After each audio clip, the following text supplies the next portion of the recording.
Rosendo Marín Díaz, asesor en el Senado de la República. Mira, yo creo que la culminación de cómo la Suprema Corte de Justicia tenía un poder, o era el representante o la representante del poder económico y de los poderes fácticos en México, fue después de la reforma que se intentó hacer en la cuestión eléctrica, en la Constitución, en el 17 de marzo del 2022, cuando todos los partidos de oposición se oponen, no se logra la mayoría constitucional y se llevan a cabo reformas a la ley que son rechazadas de manera palmaria, tajante, por parte de la Suprema Corte de Justicia. Es cuando se desenmascaran de manera total y ya no están hablando a partir de los intereses de la nación, sino de intereses muy específicos de compañías eléctricas como Iberdrola y demás, que incluso tenían representantes en los sillones de la Cámara de Diputados y demás, haciendo cabildeo evidente, clarísimo, a su favor, y tal y como se conocen todas las empresas españolas, muy decentes no son, más bien son corruptas y usan el recurso económico para eso. Y parece que lo lograron con esos partidos, particularmente con el Partido de Acción Nacional, que votaron en contra de eso. A partir de ese momento es cuando no queda duda de que habría que transformar el poder judicial, porque Andrés Manuel habría señalado errores, señalamientos, y no pasaba de un enojo tal vez, pero no más allá. Sin embargo, con esta acción quedó clarísimo que si no se cambiaba el poder judicial, las acciones a favor del pueblo, a favor de la nación, iban a seguir siendo torpedeadas a partir de ahí. Como ocurrió.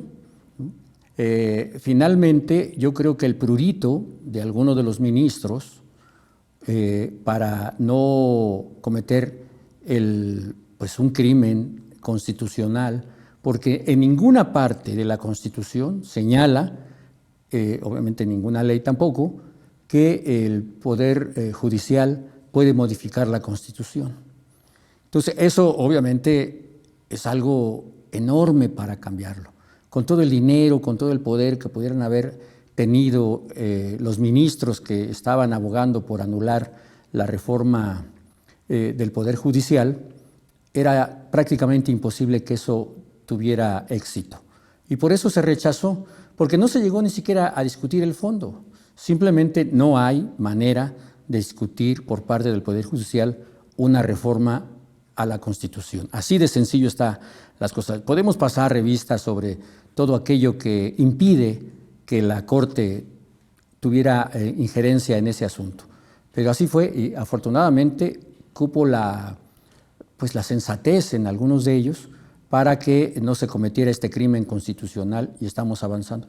Ahora estamos conociendo el enojo que hay, es ya terrible, son señalamientos, son ataques, prácticamente todos los partidos están pidiendo la injerencia de Estados Unidos a través de Trump y su triunfo para que intervenga en México de manera irresponsable, ¿verdad?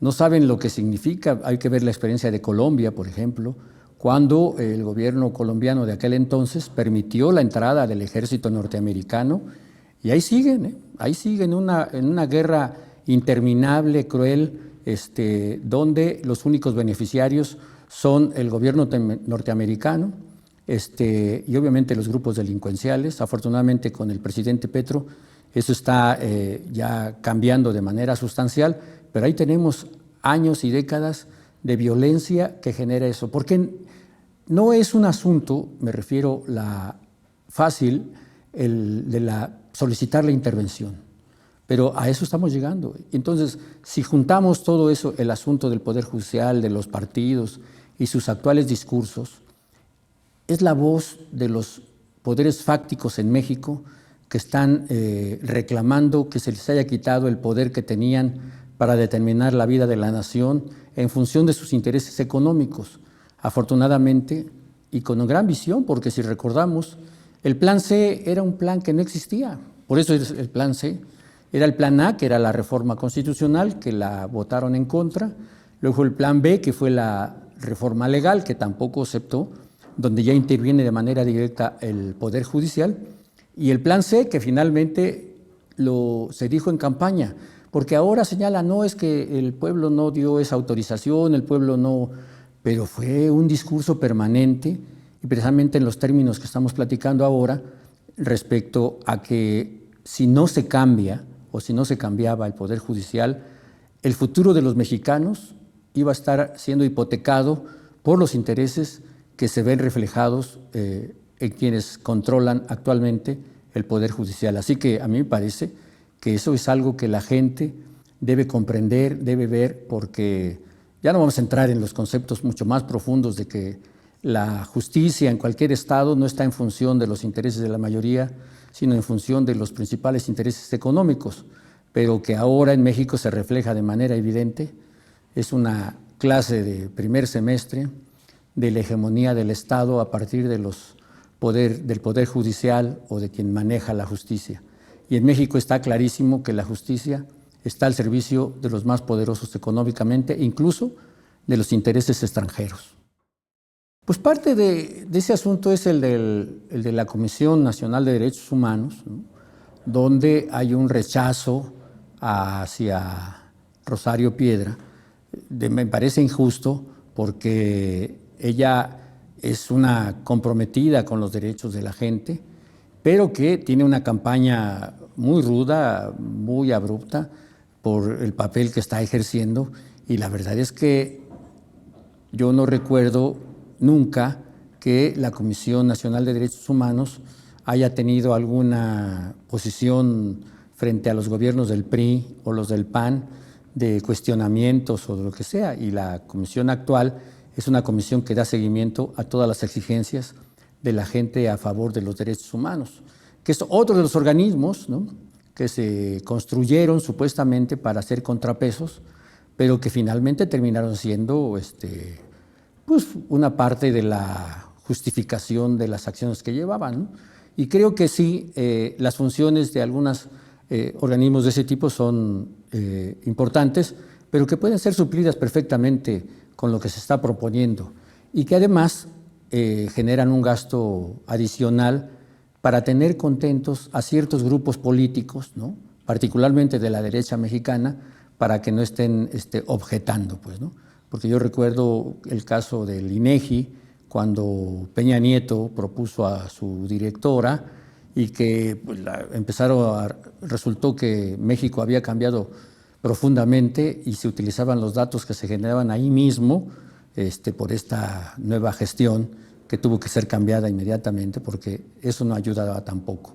Pero, en fin, este tipo de cosas son las que tenemos que cambiar y también acostumbrarnos, ¿no?, a que estos mecanismos son los que nos llevan a generar las condiciones para hacer las grandes obras que México requiere, porque todavía no llegamos ni a las posiciones de bienestar del primer mundo, ni siquiera hemos avanzado mucho más, y por eso se requiere que el Estado mexicano tenga las herramientas suficientes para que México se transforme en una cosa básicamente, en la mejoría de las condiciones de vida de los que menos tienen, de la gente que más necesita, que creo que esa es la característica del gobierno de Andrés y ahora de la doctora Sheinbaum, y creo que hay que respaldarla con todo, y la gente debe saber que ahí está la clave para entender por qué la protesta de muchos poderes y de muchos órganos y de muchos entes en el país en contra de estos cambios, porque van en función del detrimento de sus intereses. Es obvio que en un Estado que genera una riqueza como la mexicana, lo que más cuidan ellos es que esa riqueza sea usufructuada por ellos y no sea ni siquiera repartida o diseminada alrededor de toda la gente. Así que creo que se están dando los pasos suficientes para que en México lleguemos a una situación de bienestar fundamental y que se requiere, y que se privilegien pues, el asunto de la educación, de la salud, del empleo y de la justicia, como ahora se va a tener. Aquí no hay neutros ni hay inocentes, ¿no? Es una disputa por el poder político, donde creo que si tenemos la mayoría y la mayoría constitucional, pues tenemos que proponer a las gentes que estén más vinculadas con nosotros. Cuando la gente dice, no, es que tiene que ser neutros, no, ellos no eran neutros. Hacemos un recorrido por todos los que han sido ocupado puestos en el Poder Judicial, en los órganos autónomos y demás, y descubrimos que ninguno, o prácticamente ninguno, estaba vinculado con los intereses de la mayoría del pueblo mexicano. ¿Por qué tendríamos que modificar esa situación cuando tenemos una mayoría que se nos fue otorgada? Y hay que señalar también, han estado insistiendo de manera reiterada que la mayoría calificada que se tiene en el Congreso de la Unión es un acto ilegal, lo cual es falso. Esa modificación constitucional ni siquiera se ha tocado ni por el gobierno de Andrés ni por el de Claudia para modificarlo. Fue una reforma que se hizo en 2014 y que diseñó ese tipo de generación de mayorías. En aquel entonces, PRI, PAN, PRD lo empujaron para desaparecer a los partidos pequeñitos.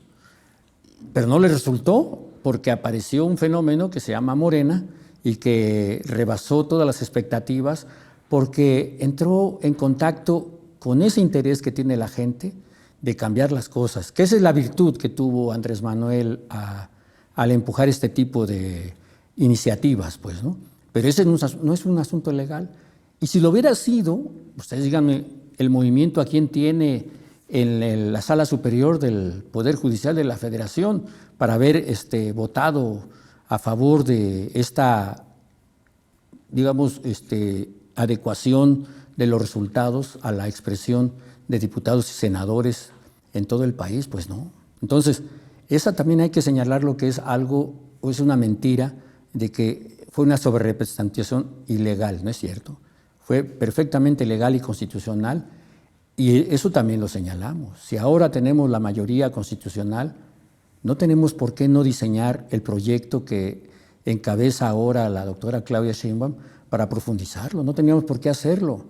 Así, sin ambajes y además de manera clara y franca, hay que decirlo.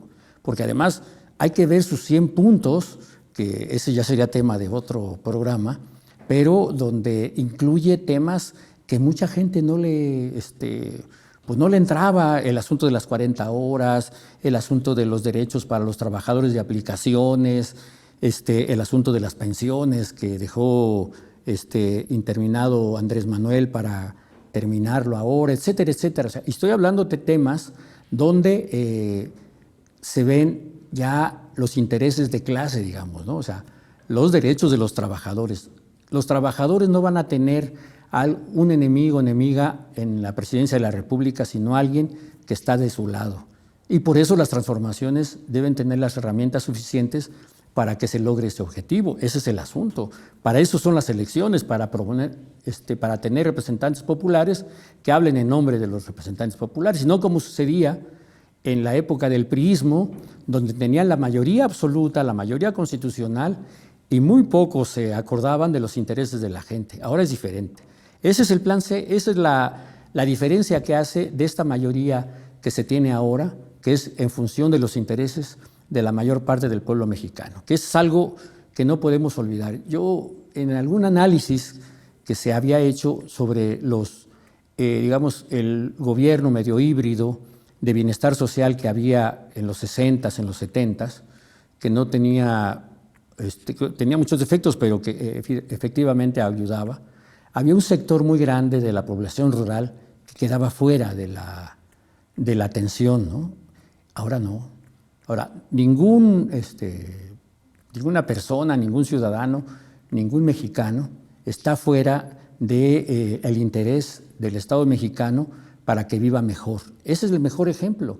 Y es lo que no entiende la oposición, que solamente entiende en oponerse a todo lo que está ocurriendo y no buscar alternativas mejores a las que se tienen ahora de gobierno, porque cuando ellos de manera racista, clasista, señalan de que la gente apoya al gobierno del movimiento porque tiene cuestiones favorables económicas, pues mal haría la gente de no saber quiénes son sus aliados o sus representantes, porque eso nunca se había visto en los gobiernos anteriores, por lo menos en los últimos 38 años anteriores a Andrés Manuel que un gobierno se ocupara de ello. Por eso ahora los enemigos, que no es otra cosa que la distribución de la riqueza en México, de que sea cada vez más justa, es lo que están disputando los poderes fácticos en México en contra del gobierno del movimiento, porque tienen perfectamente cuenta, y a nadie se engaña, que va en ese sentido.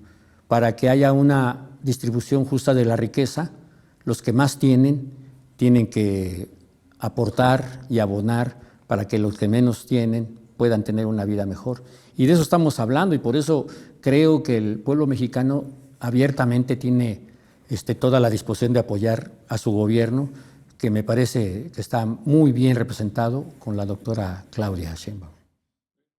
A mí me parece que habría que tener la entereza de continuar con las reformas, porque con el prurito de que se deben tener representadas a las minorías, y cuando uno habla de las minorías no está uno hablando del pueblo, está hablando uno de sectores muy conocidos, universitarios, o de las universidades privadas, o de los grupos empresariales. Incluso todo el mundo sabe que en el Poder Judicial hay ministros, magistrados y jueces de distrito que son representantes de la delincuencia organizada.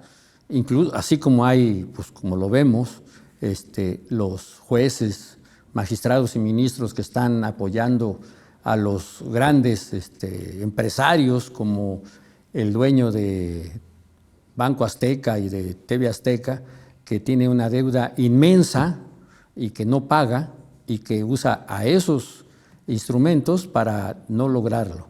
Entonces, a mí me parece que la definición debe ser de seguir profundizando estos cambios para que la gente, de manera natural, respalde estas acciones, porque van en función de sus propios intereses, y la movilización de la gente. Y la bondad que ahora vivimos de las redes, como decía Andrés Manuel, de las benditas redes, como es el caso de ustedes, de la 4TV, que cada vez tiene mayor incidencia en por lo menos en la discusión, ¿no? Y es obvio que este tipo de mensajes, de información que se transmite, ayuda a que la gente no tenga que depender de los grandes medios de comunicación para enterarse de lo que debe saber respecto a lo que se está haciendo y lo que están haciendo muchos actores, porque ese efecto.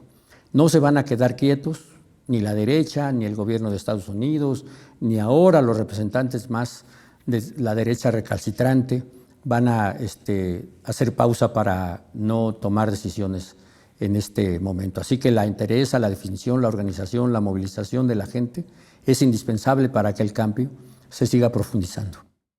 Soy Rosendo Marín, estoy trabajando en la asesoría del Senado de la República e invito a todos, como he sostenido, que vean la 4TV, porque es uno de los mejores instrumentos de difusión de las ideas y de los planteamientos que tiene el movimiento de la Cuarta Transformación. Así que les solicito, les pido que no dejen de estar atentos a lo que aquí se presenta y se publica.